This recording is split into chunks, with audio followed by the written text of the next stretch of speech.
Hello guys, pag-usapan lang natin ito. Sino na ba guys ang nakakita na iba ang reaction umano ni Maja Salvador noong malaman niya guys na si Alden Richard at Catherine Bernardo ay magkasama umanong nakipag-meet kay Maja Salvador. At gulat nga naman siya guys sa nakita niya. Dahil magkasama umano guys sina Alden Richard at Catherine Bernardo. Ito yon guys na unang date nila sa Canada na spotted sila sa downtown sa may Calgary. Nung malaman ni Catherine Bernardo na papunta dito guys si Maja Salvador ay nakipag-meet sila.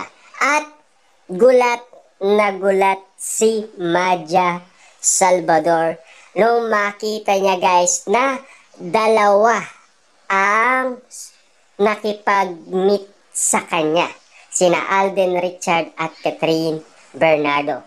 Uling-uli niya guys sa akto na magkasama sila. Grabe nga naman kasi guys yung taka ni Maja Salvador kung bakit magkasama ang dalawa. Diba? Alam naman natin guys kung anong meron sa kanila. Kataka-taka kasi guys, 'di ba? Na laging napapag-usapan sa social media na nanliligaw umano itong si Alden Richard kay Catherine Bernardo. Lalong-lalo guys, 'di ba? Si Maja Salvador ay may anak na at may asawa. Ano ang unang balita kay Maja Salvador noong siya ay nilinaw umano ang mga issue sa social media? Hindi ba ganun din ang mga issue? Diba? Kaya nga naman siya guys ay gulat kung bakit magkasama ang dalawa.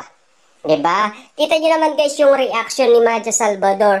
Pagbaba sa sasakyan ay nakita niya ang dalawa. Diba?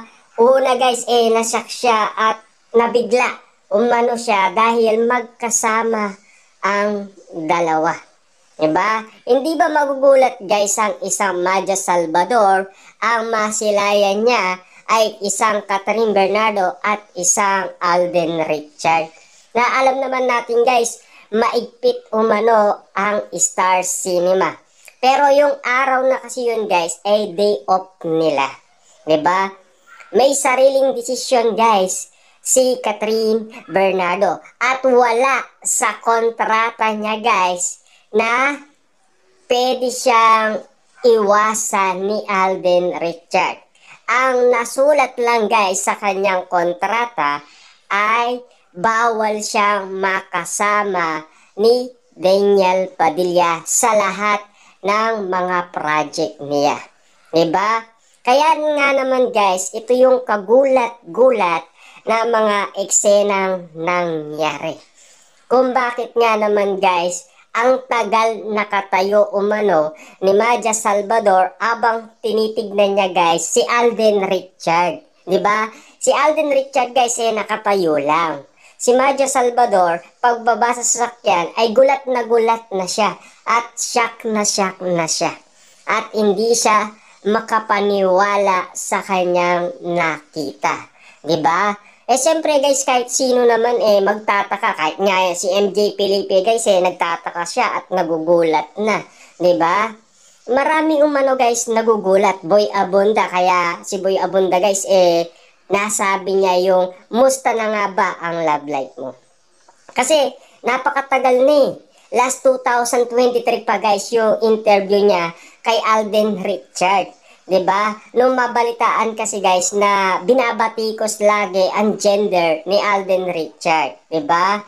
At siyempre, meron pa siya guys interview kay Tony Gonzaga at Ogie Diaz. Diba? Ganyan guys ang mga naging interview noon ni Alden Richard. Pero medyo kakaiba na ngayon guys ang mga interview kay Alden Richard. Dati walang love life. Kasi, bakit nga ba sa edad ni Alden Richard ay wala pa siyang girlfriend? Diba? Ang balita ngayon guys, bakit hindi nga naman siya naghahanap? Ang tanong guys ganito, si Alden Richard daw guys, kapag siya ay naghahanap, kusang nawawala. Pero kapag daw hindi niya hinahanap, kusa na lang daw darating. At siyempre, pinagdadasal niya na lang daw yun. At naniniwala daw siya guys sa posibleng mangyari. Ang pagkakataon nga naman kasi guys, tignan nyo ha. Si Alden Richard hindi makapaniwala na magkakaroon ulit ng back-to-back nila ni Catherine Bernardo. Kasi matagal na siyang excited at sabik na sabik siya sa kanilang pagbabalik ni Catherine Bernardo. Kaso nga lang, more than 5 years nag-intay si Alden Richard guys at nawala na siya ng pag-asa. Naani mo guys ay sinagot niya sa lie detector test ang inaasaan niya na isang beses lang mangyayari yun. Diba? Kaya nga ang sagot niya guys ay yes. Diba? Kaya katakataka guys kung bakit nagkaroon ng part 2. Ang nasabing hello, love again. At kagulat-gulat guys sa mga nangyari. Wala pa ang movie, mainit na ang pagtanggap sa cut din.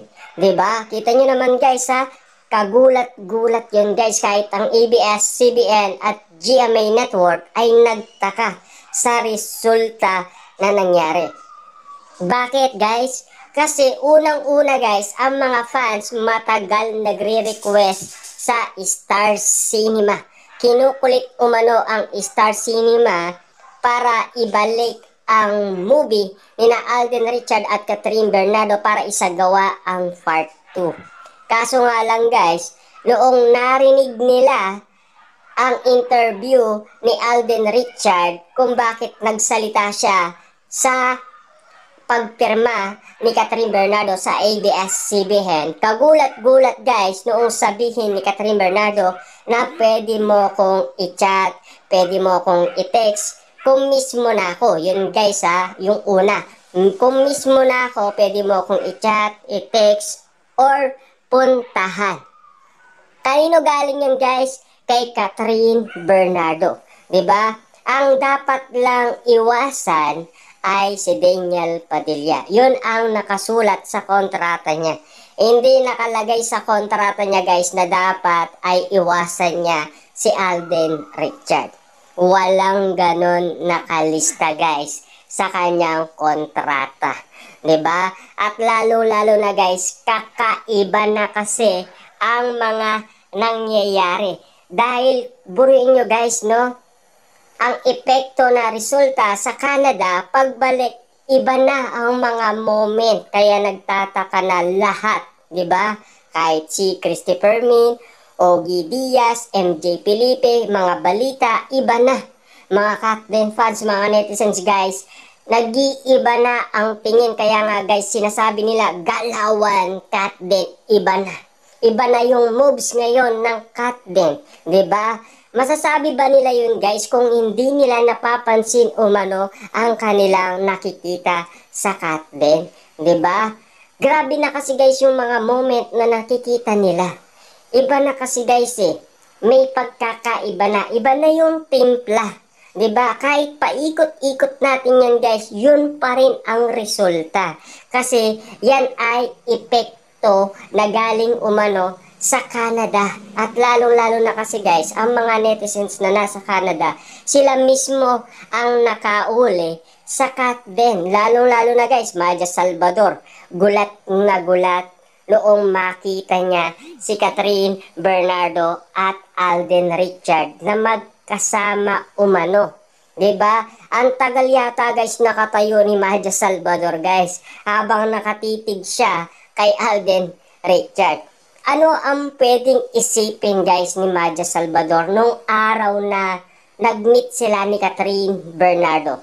At kasama niya pa guys si Alden Richard. Hindi ba kagulat-gulat yon? 'Di ba? Naani mo kasi guys mag-best friend lang daw sila. 'Di ba? Yung bang love life guys magkaiba sa tono ng magkaibigan. At sino